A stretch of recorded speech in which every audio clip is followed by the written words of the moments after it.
Ito yung nabili kong slider dito sa Ninja 250 ko.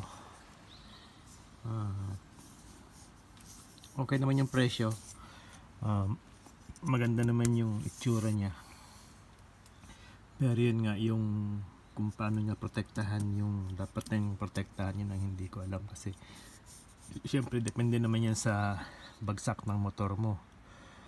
Pero sa pagkabit, madali lang kasi hindi mo na siya kailangang magtanggal pa ng mga ganito.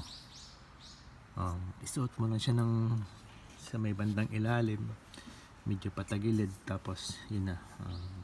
Madali lang.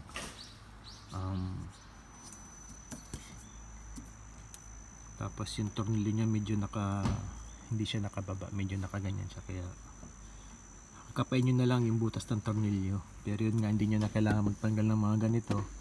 Sa kabila ganun din, nalagay ko siya na hindi na kailangan ng tanggalin yung plastic. So yun lang para sa Ninja 250.